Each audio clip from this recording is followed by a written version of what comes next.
Rail Sevak Sangh का महामंत्री और लोकतांत्रिक समाजवादी पार्टी के उत्तर प्रदेश का प्रदेश अध्यक्ष, आप सभी सम्मानित साथियों का फेसबुक लाइव पर स्वागत करता हूं।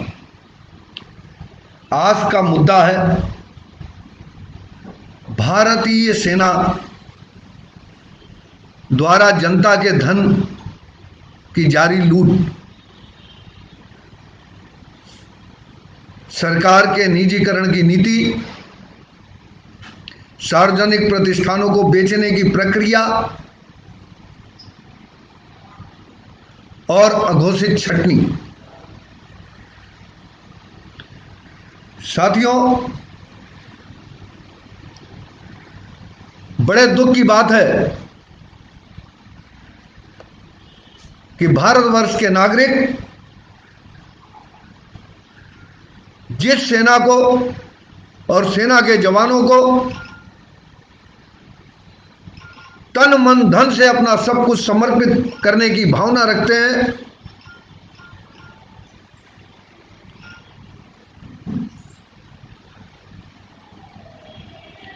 आज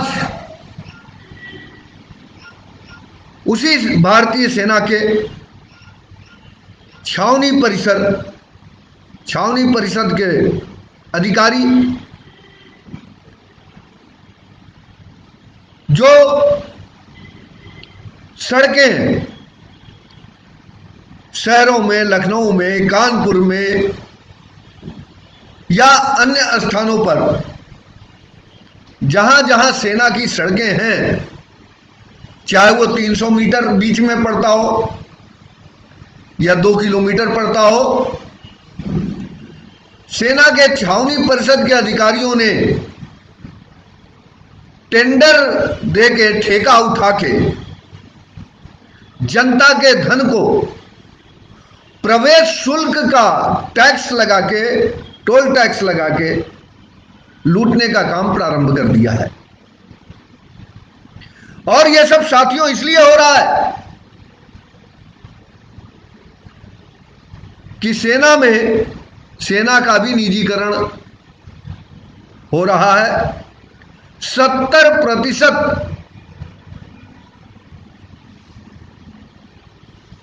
एफडीआई लागू हो चुकी है। और आज सरकार कितने टैक्स एक आम आदमी से लेगी, ये बात समझ में नहीं आती। अंग्रेजों के लगान के विरुद्ध भारत की जनता एक हुई थी, वो भी देश को आर्थिक गुलाम ही बनाए हुए थे। जनता के धन को लगानों और टैक्सों के माध्यम से लूट रहे थे। आज आजादी के चंद वर्षों बाद ही कांग्रेस सरकार ने विश्व व्यापार संगठन WTO, IMF, अंतरराष्ट्रीय मुद्रा कोष,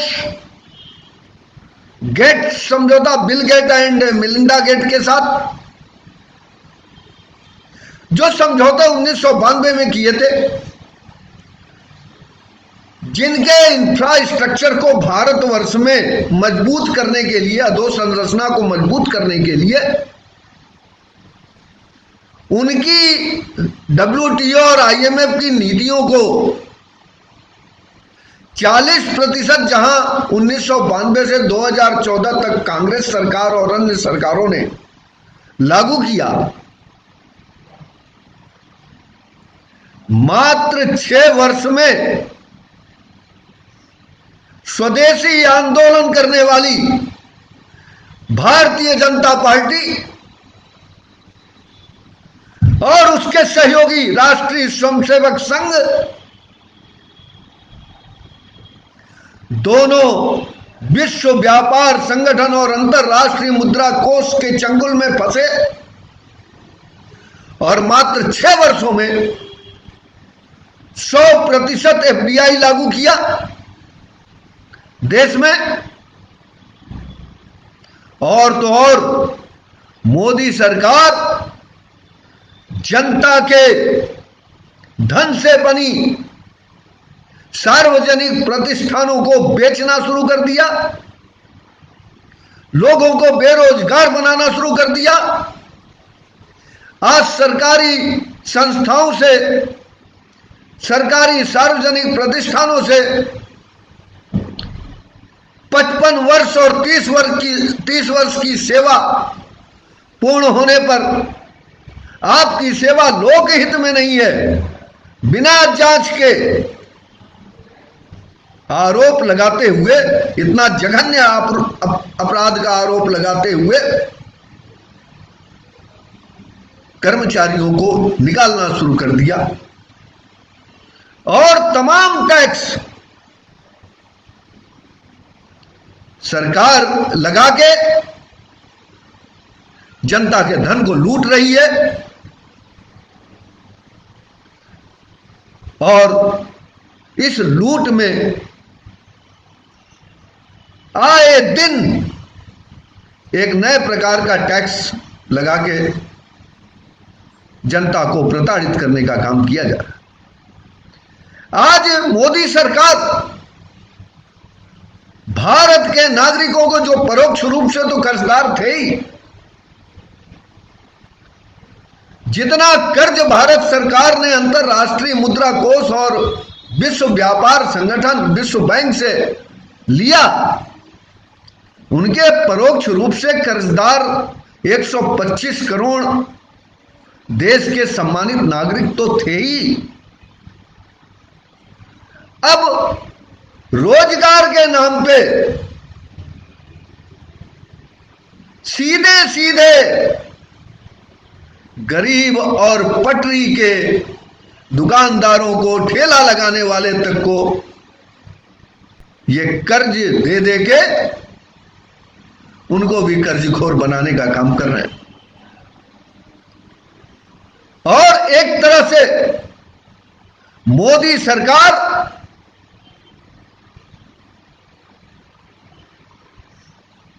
खुलकर विश्व बैंक और अंतर्राष्ट्रीय मुद्रा कोष के प्रतिनिधि के रूप में, एजेंट के रूप में काम कर रहे हैं। देश को आर्थिक गुलाम बना चुके हैं और भारत माता को आर्थिक गुलामी की जंजीरों में और भी जकड़ते चले जा रहे हैं। अभी 3 दिन पहले की बात है, मैं आप बीती सुनाता हूं। लखनऊ में रेलवे अस्पताल है, मंडल चिकित्सालय है, करियप्पा रोड पे। उस चौराहे से आनंद नगर और जेल रोड को वो चौराहा मिलाता है और एक तरफ कैंट होते हुए राजभवन, हजरतगंज और सुल्तानपुर रोडों पर जाता, मिलाता है। बीच में सेना का परिसर है, सेना का कार्यालय है। अब उत्तर रेलवे का लोको कारखाना है, केकेसी डिग्री कॉलेज है, रेलवे स्टेशन है। अब आप अगर जेल रोड से या रेलवे में काम करने वाले या रेलवे अस्पताल में इलाज करने वाले, इलाज कराने वाले लोग केकेसी पुल होते हुए रेलवे अस्पताल को जा रहे हैं, लोको कारखाना होते हुए, तो उस चौराहे पे 30 रुपए प्रति फेरे का प्रवेश शुल्क लेकर सेना जनता के धन को लूट रही है। और कहा जा रहा है वाणिज्यिक। मैं पिछले 3 दिनों से जो सेना के प्रतिनिधि और ठेकेदार के प्रतिनिधि मौके पर टैक्स वसूली का काम कर रहे हैं, उनका विरोध करते हुए मैंने 15 दिन का समय सेना के छावनी परिषद के अधिकारियों को, जिलाधिकारी लखनऊ को, नगर आयुक्त को, नगर निगम के, और उत्तर प्रदेश के मुख्यमंत्री और देश के प्रधानमंत्री और रक्षा मंत्री को नोटिस देने का काम किया है, सूचना देने का काम किया है कि 15 दिन के अंदर अंदर छावनी परिषद में पड़ने वाले सड़कों के प्रवेश द्वार पर शुल्क लेना बंद किया जाए। अगर कोई उनके छावनी में जा रहा है, छावनी परिषद में जा रहा है, तो छावनी परिषद में तो सेना के लोग जाएंगे। लेकिन अगर आप रास्ते से जा रहे हैं, रास्ते में छावनी परिषद का सड़क है 200 मीटर, 300 मीटर, 500 मीटर, 2 किलोमीटर, तो आप उसका प्रवेश शुल्क लेंगे। ये जनता के धन की लूट है। अब लोको कारखाना के लोग, बीच में लगभग 200 मीटर चौराहे तक सड़क है, लोको कारखाने का जो सड़क है वो जैसे पार करते हैं लोको कारखाना, अगर केकेसी से आप जा रहे हैं रेलवे अस्पताल, तो 200 मीटर चौराहे के पहले और लगभग 100 मीटर चौराहे के बाद। तो क्या अब जनता सेना के लोगों को नगर निगम के बनाए सड़कों पर ना आने दे? क्या सेना के लोग ये चाहते हैं? क्या भारत सरकार ये चाहती है? आप रोड टैक्स लेते हैं, कॉमर्शियल व्हीकल से आप कॉमर्शियल गाड़ी का रोड टैक्स लेते हैं, गाड़ी खरीदते समय लेते हैं, प्रतिदिन गाड़ी चले न चले उसका टैक्स लेते हैं, कोई नया पुल या सड़क आप बना रहे हैं हाईवे पे, उसका टोल टैक्स लेते हैं, जो व्यक्ति कमा रहा है उस पर इनकम टैक्स लेते हैं, जो कोई चीज खरीदने जा रहा है उस पर टैक्स लेते हैं, कोई चीज बन रही है उस पर टैक्स लेते हैं। आखिर एक व्यक्ति कितने टैक्स देगा? मैं मोदी जी से, प्रधानमंत्री, आदरणीय प्रधानमंत्री, भारत मां के तथा कथित सपूत, हम तो कपूत कहते हैं उनको, और उत्तर प्रदेश के माननीय मुख्यमंत्री जी योगी जी, जो हमें योगी तो दिखाई नहीं देते, वो तो भोगिए दिखाई देते हैं, क्योंकि सत्ता का भोग कर रहा है, सत्ता सुख का भोग कर रहा है। उनसे मैं बड़ी ही विनम्रता पूर्वक इस फेसबुक लाइव के माध्यम से आग्रह करना चाहूंगा कि देश की जनता को आंदोलन में न झोंकें। आए दिन जन विरोधी कानून बनाए जा रहे हैं, जन विरोधी कानून बनाना बंद करें, निजीकरण बंद करें, जब जगा तभी सवेरा, जो कर चुके आप कर चुके, अब तो स्वदेशी हो जाओ, अब तो विदेशी से कर्ज लेना बंद करो, अब तो जनता के धन को टैक्स के माध्यम से लूटना बंद करो।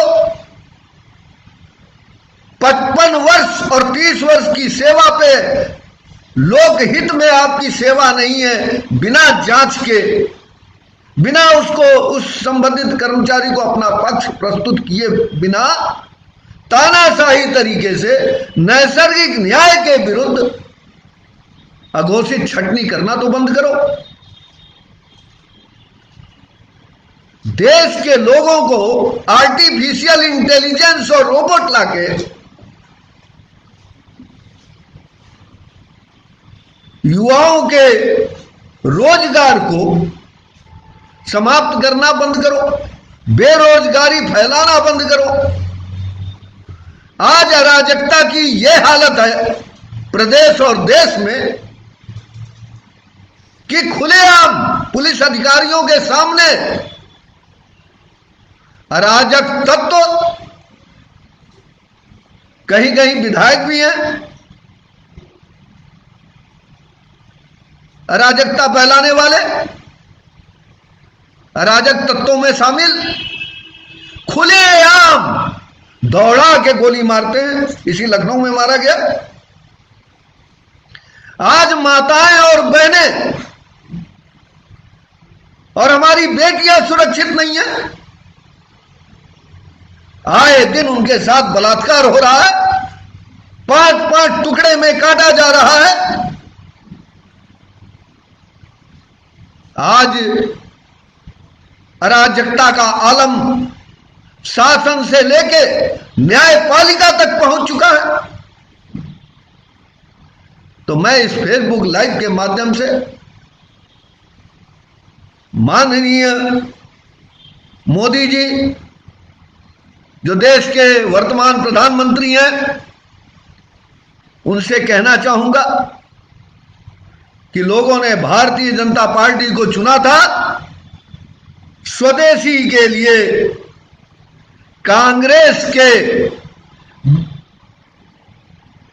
1992 में पूर्व प्रधानमंत्री नरसिम्हा राव और वित्त मंत्री जो बाद में प्रधानमंत्री भी बने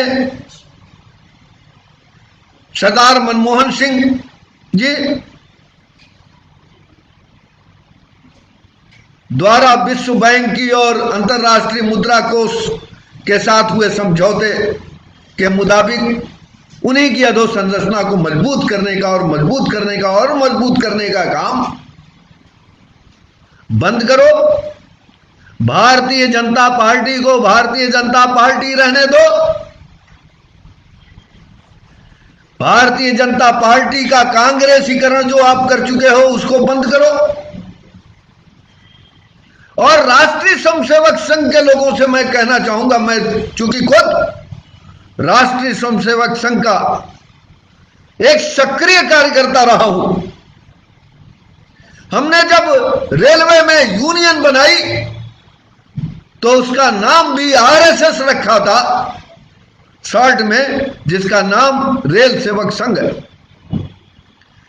इस विचारधारा के तहत कि हम ध्वज को प्रणाम करते हैं, हम भारत माता की मिट्टी को प्रणाम करते हैं, हम भारत माता की मिट्टी के कर्जदार हैं, हम उस ध्वज के कर्जदार हैं।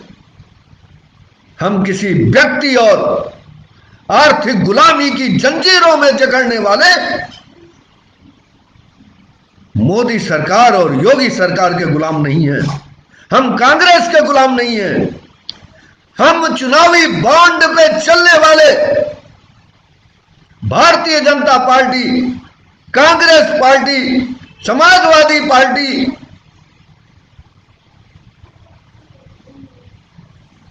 बहुजन समाजवादी पार्टी और तमाम जो दल चुनावी बॉन्ड के ऊपर, इलेक्टोरल बॉन्ड के ऊपर चलते हैं, जिनको उद्योग विश्व का उद्योगपति और पूंजीपति पालता है, जिसको लेने के लिए सरकार ने विदेशी चंदे के कानून तक में संशोधन किया।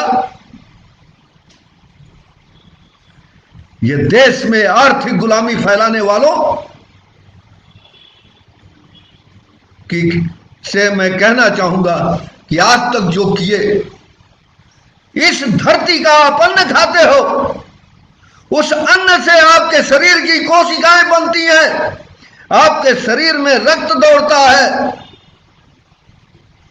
आज भी समय है, जाग जाओ और आओ सब मिलके देश को आर्थिक गुलामी की जंजीरों से छुड़ाते हैं, देश को आजाद कराते हैं और देश में रोजगार की बयार बहाते हैं। रोजगार का मतलब, मैं बिहार के तेजस्वी यादव जी का शुक्रिया अदा करना चाहूंगा कि उन्होंने कहा कि रोजगार का मतलब यह नहीं है कि पान बेचो, बीड़ी बेचो, गुटखा बेचो, शराब बेचो। रोजगार का मतलब है हर हाथ को काम, सरकारी नौकरियां, प्राइवेट नौकरियां, प्राइवेट और नौकरियों के साथ साथ काम का मतलब है चाहे वो खेती का काम हो, चाहे वो गन्ना मिल का काम हो, चाहे उद्योग और अन्य उद्योगों का काम हो, उनमें जनता की सहभागिता, भागीदारी। आज सरकार चीनी मिलों को छूट दे दी। जिस अल्कोहल से शराब बनता है उस अल्कोहल को बनाने की, कि वो गन्ने से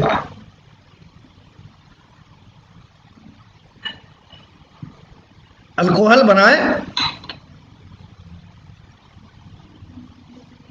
जिससे दवाओं में भी उस अल्कोहल का यूज होता है, लेकिन बहुतायत में शराब का। और इससे दो फायदे, जहां एक तरफ भ्रष्ट व्यापारी, भ्रष्ट उद्योगपति शराब के माध्यम से देश के लोगों को पंगुल बनाएगा, देश के जनता के धन को लूटेगा, वहीं दूसरे तरफ चीनी जो एक आवश्यक वस्तु है वो महंगी हो जाएगी क्योंकि उसका उत्पादन कम हो जाएगा। आज मैं पिछले एपिसोड में बताया था कि 1947 से 2020 तक की आजाद भारत के इतिहास में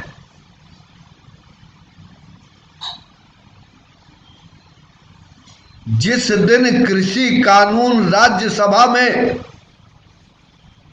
राज्यसभा के अध्यक्ष महोदय ने बहुमत नहीं होते हुए बहुमत की घोषणा की